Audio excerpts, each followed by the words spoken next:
स्वाध्याय टीवी।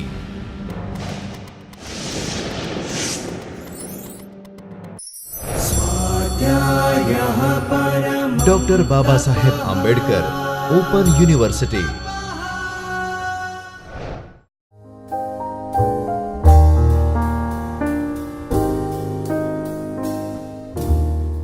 नमस्कार विद्यार्थी मित्रों, आज हम हिंदी गद्य साहित्य के विकास के संदर्भ में एकांकी विधा और उपन्यास विधा पर चर्चा करते हैं। आइए सबसे पहले हम विद्यार्थियों आपका परिचय एकांकी विधा से कराते हैं। एकांकी विधा विद्यार्थी मित्रों पूर्ण रूप से आधुनिक विधा मानी गई है। आधुनिक कहानी की भांति हिंदी एकांकी पर भी विद्वानों का मानना है कि पश्चिम का प्रभाव है, किंतु कुछ आलोचकों के मत में एकांकी को पश्चिम से जोड़ना ठीक नहीं माना है, क्योंकि प्राचीन काल से भारत में रूपक और उपरूपक के कुछ भेद यथा व्यायोग, भाड़, प्रहसन, वीथी, षट्टक, इसी तरह विलासिका, प्रकरणिका आदि एक ही अंक के हुआ करते थे। अतः भारत में एकांकी की परंपरा प्राचीन काल से रही है। भास का उर्भंग और मध्यम व्यायोग एकांकी के बहुत अधिक निकट है, किंतु तुलना करने पर आधुनिक एकांकी एवं संस्कृत के रूपक में आपको स्पष्ट अंतर दिखेगा। कथावस्तु एवं शिल्प दोनों ही दृष्टि से यद्यपि रूपक और एकांकी में अंतर है, आधुनिक एकांकी की मूल प्रेरणा जीवन के द्वंद्व और संघर्ष से ली आई है। मानसिक विश्लेषण को आधार बनाकर आधुनिक एकांकी जीवन की अभिव्यक्ति को अपना मुख्य उद्देश्य मानकर चलता है या मानता है। संस्कृत के रूपक में संघर्ष या द्वंद्व का प्राय अभाव ही होता है। एकांकी का उद्भव एवं विकास पश्चिम में ही सर्वप्रथम हुआ है, इसलिए उसे नया माना, पश्चिम में भी उसे नया माना जाता है। पश्चिम में प्राचीन काल में बड़े बड़े नाटक ही खेले जाते थे। नाटक के बीच दृश्य परिवर्तन के लिए समय निकालने के लिए छोटे छोटे नाटक भी खेले जाते थे, जिन्हें कर्टन रेजर्स कहते थे। ऐसे नाटकों का स्वतंत्र प्रकाश यहाँ भी नहीं हो पाया। आप सोच रहे होंगे कि एकांकी का विकास क्यों हुआ? इसका उत्तर है समय की कमी के कारण। जैसा कि आप जानते हैं, विश्व युद्ध के बाद आधुनिक ज्ञान विज्ञान के युग में मनुष्य के पास समय की बहुत अधिक कमी हो गई है। जीवन की भागदौड़ में वह कम से कम समय में अधिक से अधिक कार्य करना चाहता है। यहाँ तक कि मनोरंजन के लिए भी वह कम से कम समय देना चाहता है। वर्तमान युग में व्यक्ति की व्यस्तता और समय के अभाव के कारण अनेक ऐसी विधाओं का जन्म हुआ है जो आकार में लघु हैं और आकार में लघु हैं। एकांकी का विकास भी इसी कारण हुआ है। प्रसिद्ध एकांकीकार डॉक्टर रामकुमार वर्मा के अनुसार एकांकी में एक घटना होती है और वह नाटकीय कौशल से चरम सीमा तक पहुंचती है। इसी तरह एकांकी में एक संपूर्ण कार्य एक ही स्थान और समय में होना चाहिए। एकांकी में वर्णित कथा वस्तु अलग अलग स्थानों एवं कालों में घटित नहीं होनी चाहिए। अधिकांशतः एकांकी एक ही अंक और एक ही दृश्य में समाप्त हो जाते हैं, जिससे प्रभाव की एकता एवं घटनाओं की एक सूत्रता बनी रहती है। अब हम एकांकी के संदर्भ में एकांकी के तत्वों के संबंध में चर्चा करते हैं और आपको बताते हैं कि एकांकी के तत्व कौन कौन से हैं। ठीक नाटक के समान एकांकी में भी 6 तत्व माने जाते हैं।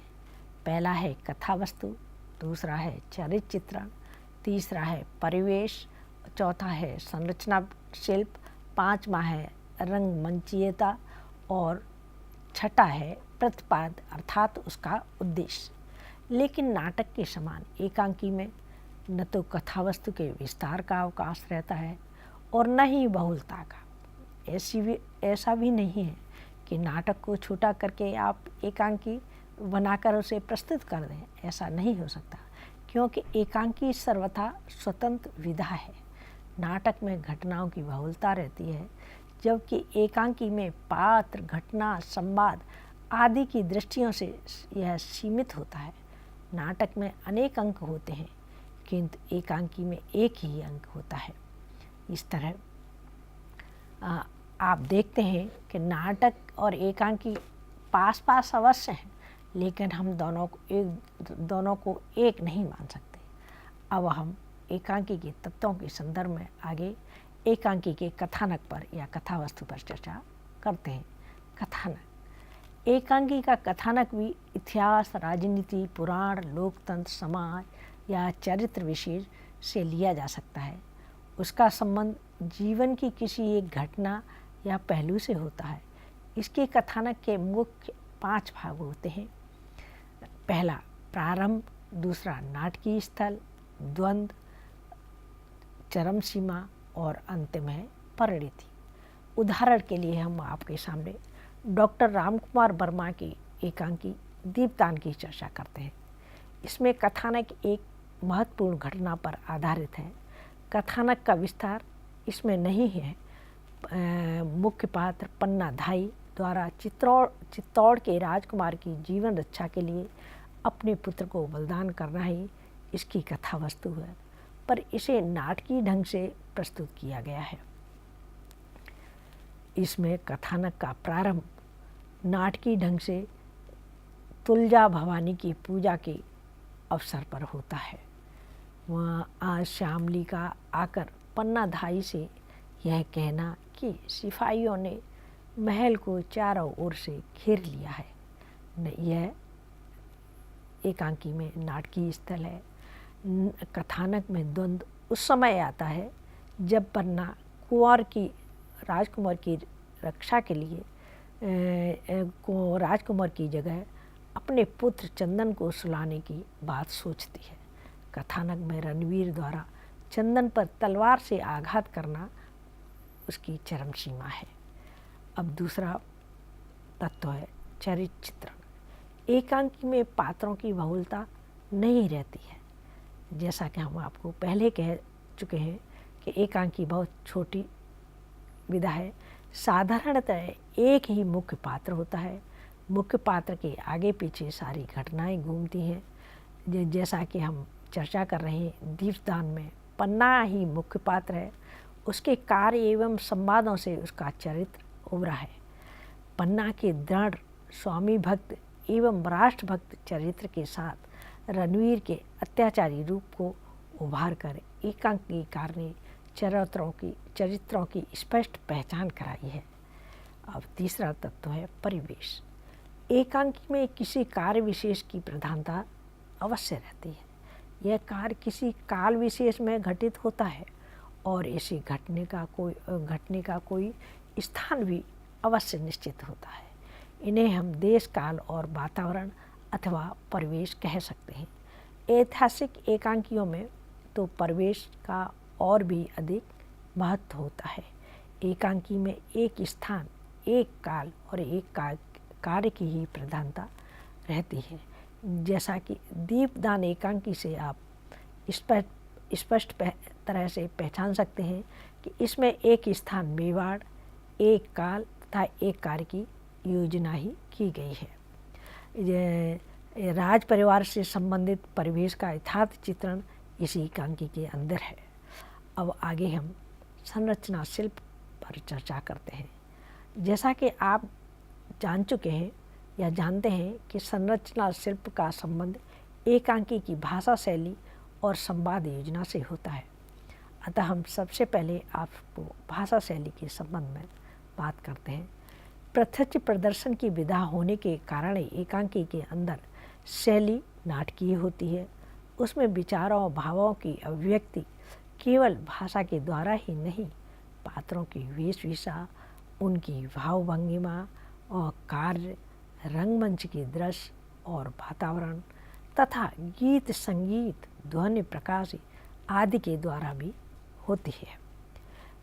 रेडियो के लिए लिखे जाने वाले एकांकियों की शैली मंच पर लिखे जाने वाले एकांकियों से भिन्न होती है, क्योंकि रेडियो में ध्वनि का विशेष महत्व है, जबकि मंच पर अभिनीत होने वाली एकांकियों में रंग निर्देश का। कुछ एकांकी ऐसे भी होते हैं जो पहले रेडियो पर प्रसारण के लिए लिखे जाते हैं और बाद में उन्हें हम मंच के अनुरूप बनाकर प्रस्तुति देते हैं। इस स्थिति में उनके शिल्प में परिवर्तन करना परम आवश्यक हो जाता है। जैसा कि डॉक्टर रामकुमार वर्मा को दीपदान वर्मा की दीपदान एकांकी इसी प्रकार की एकांकी है। एकांकी की भाषा, और आगे हम भाषा पर चर्चा करते हैं। एकांकी की भाषा सहज और स्वाभाविक होनी चाहिए, क्योंकि सहज और स्वाभाविक भाषा से ही सजीवता और रोचकता एकांकी में आती है। भाषा जनजीवन के जितने निकट होगी, उसे समझना उतना ही सहज होगा। एकांकी की भाषा भावों की अभिव्यक्ति के साथ साथ चरित्र चित्रण का साधन भी होती है। उसी के द्वारा पात्रों के स्वभाव की विशेषताओं, उनके गुण दोषों आदि पर भी प्रकाश पड़ता है। इसलिए एकांकी के प्रत्येक पात्र की अपनी भाषा होती है। सभी पात्रों के लिए समान भाषा से एकांकी की स्वाभाविकता नष्ट हो जाती है। अतः अच्छे एकांकियों में भाषा पात्रों के अनुसार या उनके भावों के अनुरूप बदलती रहती है। आगे संवाद योजना। एकांकीकार कम से कम संवादों में भावों को व्यक्त करने का प्रयत्न करता है। संवाद परिस्थिति एवं पात्रों की मनोदशा को प्रकट करने वाले होने चाहिए। जैसा कि दीपदान एकांकी के मुख्य पात्र पन्ना के संवाद उसके चरित्र की दृढ़ता को स्पष्टता प्रकट करते हैं। एक उदाहरण देखिए।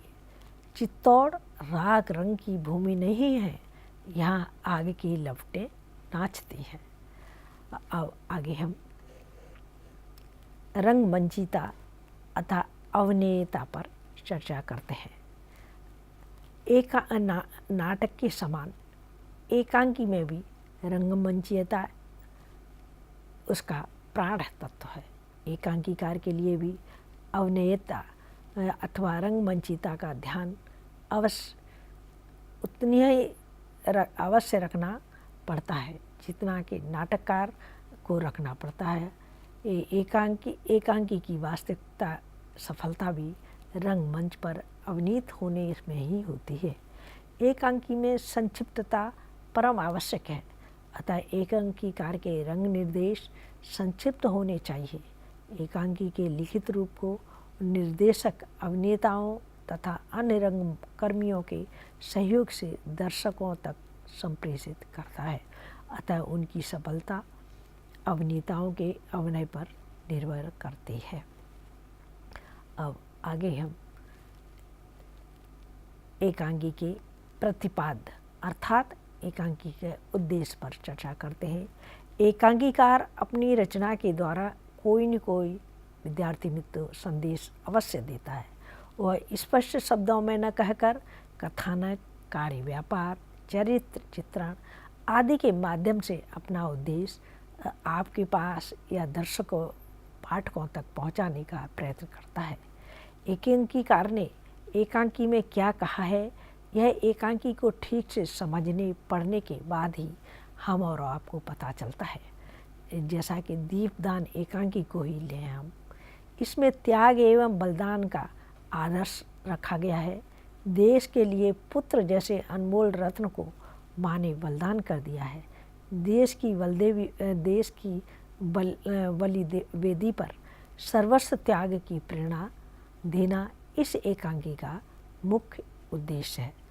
अब आगे हम एकांकी और नाटक में क्या अंतर है, इस पर थोड़ी चर्चा करते हैं जिससे आपको दोनों विधाओं की भिन्नता के बारे में स्पष्ट जानकारी मिल सके। मूलभूत अंतर के यह है कि नाटक की पृष्ठभूमि और कथानक एकांकी में पृष्ठभूमि अथवा कथानक के विस्तार या कथानक के विस्तार या विस्तृत होता है या विस्तार का एकांकी में कोई अवसर नहीं होता है। नाटक में जीवन के विविध पहलुओं पर चर्चा होती है और एकांकी में जीवन के किसी एक पक्ष को ही लिया जाता है या उस पर विचार किया जाता है। नाटक में अनेक पात्र होते हैं लेकिन एकांकी में कम से कम पात्र ही रखे जाते हैं। नाटक में छोटी छोटी घटनाओं का विवरण होता है जबकि एकांकी में छोटी छोटी घटनाओं का वर्णन नहीं दिया जा सकता या उसके लिए कोई स्थान नहीं होता है। नाटक में किसी विचार को विस्तार से समझाने के लिए समय होता है, घटनाएं होती हैं, किंतु एकांकी में विचार को संकेत द्वारा ही रखा जा सकता है या प्रस्तुत किया जा सकता है। नाटक में स्थान काल की सीमा विस्तृत होती है लेकिन एकांकी में एक ही स्थान समय और घटना के विस्तार घटना एक ही निश्चित स्थान पर सब कुछ घटित होता है या उसका विस्तार नहीं होता है या विस्तार के लिए कहें कि एकांकी में कोई अवसर नहीं होता। संक्षिप्तता एकांकी की मुख्य आवश्यकता है, विशेषता है। अतः हम हिंदी गद्य की दूसरी विधा उपन्यास विधा पर आगे चर्चा करते हैं और उपन्यास विधा से आपको परिचित कराते हैं। जैसा कि विद्यार्थी मित्रों, हमने हिंदी गद्य साहित्य के विकास के संदर्भ में चर्चा के समय आपको कहा था कि उपन्यास हिंदी गद्य की बहुत ही कहना चाहिए महत्वपूर्ण विधा है। कुछ लोग उपन्यास को भारतीय युग से कुछ लोग उपन्यास विधा का मानना या उपन्यास विधा का जन्म ही भारतीय युग से हुआ है। कोई आया विद्यार्थी मित्रों, इसलिए उपन्यास आपने कोई न कोई उपन्यास अवश्य ही आपने पढ़ा होगा और पढ़ते समय यह भी महसूस किया होगा कि जैसे उपन्यास में जो बात कही जा रही है वो जैसे आपकी अपनी ही बात कथा के माध्यम से कही जा रही हो। आपने यह भी अनुभव किया होगा कि उपन्यास की कथा एवं पात्र आपके परिवेश के ही हैं। यही नहीं, आप उपन्यास के पात्रों के सुख देश से भी प्रभावित अवश्य होते होंगे। ऐसा क्यों होता है? वास्तव में उपन्यास के माध्यम से लेखक मानव जीवन की तस्वीर को इस निपुणता से प्रस्तुत करता है कि हम सब उसमें डूब जाते हैं और उसमें वर्णित कथा हमें अपनी सी ही लगने लगती है। उपन्यास सम्राट प्रेमचंद ने उपन्यास के बारे में अपने विचार प्रकट करते हुए कहा है, मैं उपन्यास को मानव चरित्र का चित्र मात्र समझता हूँ। मानव चरित्र पर प्रकाश डालना और उसके रहस्य को खोलना ही उपन्यास का मूल तत्व है। उपन्यास में जीवन का व्यापक चित्रण किया जा सकता है, अतः उसका आकार प्राय बड़ा हो जाता है। विद्यार्थी मित्रों, आपको हिंदी, जैसा कि मैं पहले हिंदी गद्य साहित्य के संदर्भ में बता चुकी हूँ कि हिंदी में उपन्यास विधा का आरंभ भारतीय युग में हुआ था। आपने यह भी जाना होगा, यह भी जाना उस समय कि आरंभ में हिंदी उपन्यास की शुरुआत अनुवादों के द्वारा हुई। बंगला, मराठी, अंग्रेजी आदि से अनुभूत उपन्यास हिंदी गद्य पाठकों के सामने सबसे पहले हिंदी आए। हिंदी में मौलिक उपन्यास लिखे जाने उसके बाद में मौलिक उपन्यास लिखने की परंपरा आरंभ हुई।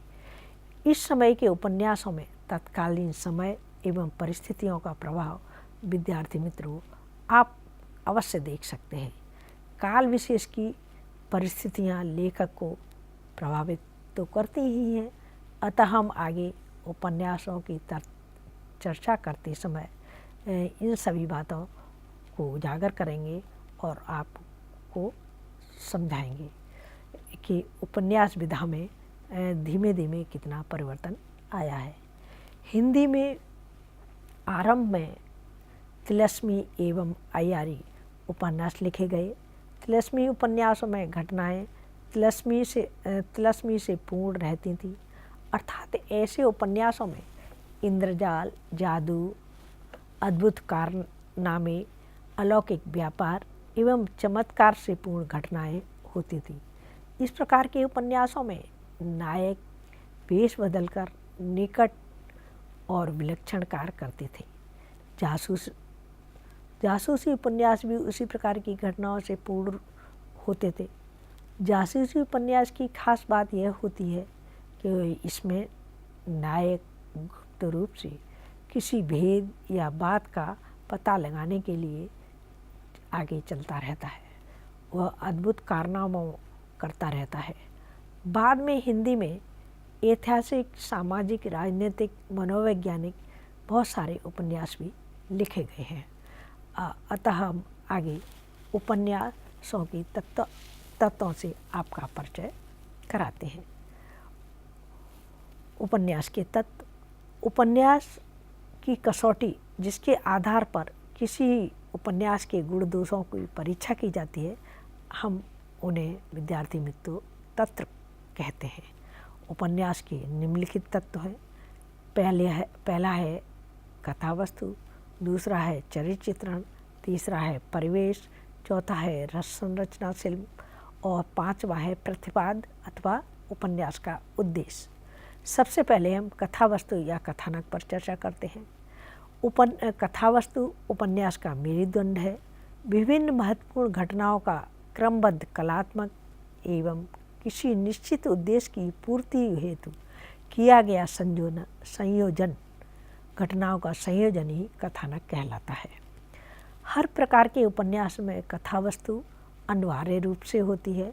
इसके बिना किसी भी रचना की कल्पना नहीं की जा सकती। प्रमुख कथा वस्तु अकेले नहीं आती, इसके साथ ही कुछ सहयोगी कथाएं भी चलती हैं। रचना की मुख्य कथा वस्तु के साथ साथ कुछ अन्य प्रासंगिक कथाओं का संयोजन भी रहता है। मुख्य कथा और प्रासंगिक कथा मुख्य कथा और जो साथ चलने वाली कथाओं को हम प्रासंगिक कथा कहते हैं। उपन्यास की कथा ठोस एवं श्रृंखलाबद्ध होनी चाहिए। अनावश्यक प्रसंगों से बचना चाहिए। उपन्यास के मूल भाव या चरित्र के विकास के लिए कथा वस्तु का आयोजन बहुत ही जरूरी होता है। कथा वस्तु जीवन की वास्तविकताओं से जुड़ी होनी चाहिए। पहले के उपन्यासों में आपने देखा होगा कल्पना का स्थान बहुत अधिक होता था या कल्पना बहुत अधिक होती थी, किंतु आज इसके विरुद्ध यथार्थ जीवन की घटनाओं को ही महत्वपूर्ण स्थान दिया जाता है। उपन्यास की कथा वस्तु का विकास पहले वर्णन द्वारा होता था, किंतु आज हम देखते हैं कि उपन्यास की कथा किसी भी रूप में आरंभ हो सकती है। आज के उपन्यासों में जीवन संदर्भों से कथा वस्तु का आरंभ होता है और जीवन के विभिन्न पहलुओं के द्वारा कथा का विकास भी होता है। उदाहरण के लिए विद्यार्थी मित्रों, हम आपके सामने गोदान रखते हैं, यह आपके सिलेबस में भी है। इसमें कथा होरी के जीवन से आरंभ होती है। उपन्यासकार प्रेमचंद जी ने होरी के संपूर्ण जीवन को कथा का आधार बनाया है। होरी और उसकी पत्नी धनिया की कथा वस्तु ही इस उपन्यास की मुख्य कथा है। प्रासंगिक कथा के रूप में मेहता और मालती, गोबर और झुनिया, माता दीन और सिलिया आदि की कथाएं मुख्य कथा को प्रभावशाली बनाने के लिए ली गई हैं या उसमें रखी गई हैं। अब कथानक के बाद दूसरा तत्व है चरित्र चित्रण। जिन व्यक्तियों के जीवन की घटनाओं को लेकर कथा का आयोजन किया जाता है वे उपन्यास के पात्र कहलाते हैं। उदाहरण के तौर पर या उदाहरण के लिए होरी के जीवन में भिन्न भिन्न प्रकार की जो घटनाएं घटी, प्रेमचंद जी ने उन्हीं के आधार पर गोदान की कथा वस्तु का विकास किया। अतः इस उपन्यास का मुख्य हीरो होरी इस उपन्यास का मुख्य पात्र है। सामान्यतः उपन्यास में एक या दो मुख्य पात्र होते हैं। अन्य महत्वपूर्ण पात्र मुख्य पात्र के चरित्र को सशक्त बनाने के लिए रखे जाते हैं या रचे जाते हैं। उदाहरण के लिए डॉक्टर जैनेन्द्र के त्यागपत्र उपन्यास में बुआ तथा अज्ञे के शेखर एक जीवनी उपन्यास का चित्रण मनोवैज्ञानिक धरातल पर हुआ है। ये आपको आगे सिलेबस में पढ़ने को सभी उपन्यास मिलेंगे। उपन्यास कहने का तात्पर्य है कि उपन्यासकार पात्रों के कार्यों एवं वार्तालाप से उनके चरित्र को प्रकाशित करता ही है, कभी कभी प्रत्यक्ष रूप से भी उनका चरित्र चित्रण कर देता है। प्रेमचंद जी ने अपने उपन्यासों में चरित्र चित्रण की इसी विधि को ही अपनाया है। अब तीसरा तत्व है परिवेश। परिवेश के अंतर्गत देश काल अर्थात वह स्थान और समय आता है जहाँ कहानी घटित या घटना घटित हुई हो। उपन्यासकार के लिए यह आवश्यक है वह देश एवं काल का यथार्थ रूप से चित्रण प्रस्तुत करे। यदि ग्राम से संबंधित कथा है तो पूरा परिवेश ग्रामीण होना चाहिए। मिट्टी के घर, तालाब, खेत, पगडंडी, पशुधन, ग्रामीण वेशभूषा, ग्रामीण रीति रिवाज, गंवई भाषा आदि ग्रामीण परिवेश की उपस्थिति में सहायक हो सकते हैं या उसे सार्थक बनाते हैं। उदाहरण के लिए गोदान में गांव की कथा कही गई है। उपन्यास के आरंभ में ही गांव का रूप सामने आ जाता है। होरी राम ने दोनों बैलों को सानी पानी देकर अपनी धनिया से कहा, गोबर को ऊख में भेज दो या भेज देना। उपन्यास में परिवेश को यथार्थ रूप में प्रस्तुत करने का पर्याप्त अवसर भी मिलता है। उपन्यासकार विस्तृत ब्यौरे से परिवेश का जीवन चित्र पाठकों के सामने प्रस्तुत कर सकता है। परिवेश के वास्तविक चित्रण के लिए लेखक को उस स्थान और काल की ठीक ठाक जानकारी होना या माहिती होना जरूरी है, अन्यथा वह अस्वाभाविक चित्रण कर बैठेगा। प्रेमचंद जी को ग्रामीण परिवेश की सही जानकारी थी। वे स्वयं उस परिवेश में पले बड़े थे, अतः गोदान में उन्होंने ग्रामीण परिवेश का यथार्थ चित्रण प्रस्तुत किया है। अब अगले तत्व की चर्चा करते हैं, वह है संरचना शिल्प। सबसे पहले इसमें शैली पर चर्चा करते हैं। शैली उपन्यास चाहे किसी भी विषय पर लिखा गया हो और उसके के लिखने का ढंग अपना अलग ही होता है। प्रत्येक उपन्यासकार अपने तरीके से कथा को प्रस्तुत करता है और इस तरीके को ही हम शैली कहते हैं। आपने अनुभव किया होगा कि प्रत्येक उपन्यासकार की अपनी अलग शैली होती है। एक उपन्यासकार की कई रचनाओं में भी विषय वस्तु के अनुसार शैली बदलती रहती है। उपन्यासकार प्रत्यक्ष या परोक्ष रूप से पत्र, डायरी, पूर्व दीप्ति आदि विभिन्न शैलियों का प्रयोग कर सकता है। लेखक की व्यक्तिगत रुचि और विषय वस्तु के अनुसार शैली में परिवर्तन होता रहता है या उपन्यासकार शैली में परिवर्तन करता रहता है।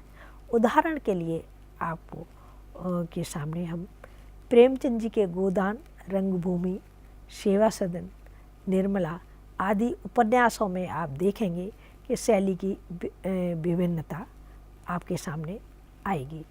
व्यक्तिगत रुचि के अनुसार प्रेमचंद जी ने बाह्य घटनाओं पर और उपन्यास लेखक जैनेन जी ने मनोविश्लेषण पर अधिक जोर दिया है, जिससे उनकी शैलियों की भिन्नता पाठक के सामने स्वतः हो जाती है। अब अगला बिंदु है संवाद। शैली के बाद संवाद पर चर्चा करते हैं। उपन्यास के पात्र आपस में जो वार्तालाप करते हैं उन्हें हम संवाद कहते हैं। संवादों से उपन्यासों की कथा आगे बढ़ती है तथा पात्रों के चरित्र पर प्रकाश भी पड़ता है। वार्तालाप के द्वारा पात्रों के विचार जाने जा सकते हैं। उपन्यास में पात्रों के अनुकूल संवादों को होना परम आवश्यक है, अन्यथा कथा में अस्वाभाविकता आ जाएगी। गोदान में मेहता जैसे शिक्षित पात्र भी हैं। उनका यह संवाद उसके शिक्षित होने का, जैसा कि आपके सामने हम उदाहरण दे रहे हैं, प्रस्तुति है। आप मुझे लज्जित कर रही हैं देवी जी। अब अगला तत्व है शैली, संवाद और तीसरा है भाषा। उपन्यास भाषा के माध्यम से ही रचना में सजीवता लाता है। उपन्यासकार सही भाषा के प्रयोग से पात्र सजीव एवं स्वाभाविक लगते हैं। यदि उपन्यासकार अपना विचार रख रहा हो तो उसे अपनी भाषा का भी प्रयोग करना चाहिए, किंतु पात्रों की संवादों की भाषा पात्रों की मन स्थिति और भावों के अनुरूप ही होना जरूरी है। सफल उपन्यासकार प्रायः सरल एवं बोलचाल की भाषा का प्रयोग करता है। गोदान, आप गोदान को ही ले लीजिए। गोदान के पात्र अक्सर अपने चरित्र के अनुरूप भाषा बोलते हैं। फलतः इसमें स्वाभाविकता की रक्षा पूर्णतः से हुई है। और लास्ट तत्व है प्रतिपाद, अर्थात इसे हम उपन्यास का उद्देश्य करते हैं, क्योंकि प्रत्येक रचना का कोई न कोई उद्देश्य अवश्य होता है। सफल उपन्यासकार वही होता है जो अपना उद्देश्य सहजता से पाठकों तक पहुंचा दे। गोदान उपन्यास लिखने के पीछे प्रेमचंद जी का क्या उद्देश्य था? वे गांव में पले थे। गांव में किसानों की आर्थिक दुर्दशा उन्होंने देखी थी। किसानों का शोषण कैसे होता है ये अच्छी तरह उन्होंने जाना, समझा और देखा था, और इसी को उन्होंने गोदान में प्रस्तुत किया। कृषक जीवन के यथार्थ रूप को प्रस्तुत करना तथा उनके शोषण को पाठकों को दिखाना या समाज के सामने प्रस्तुत करना ही उनका मुख्य उद्देश्य था, जिसमें उन्हें पूर्ण रूप से सफलता मिली है। नमस्कार। अब हम विराम लेते हैं। अगले सत्र में हम अगली विधा पर चर्चा करेंगे। स्वाध्यायः परमं तपः।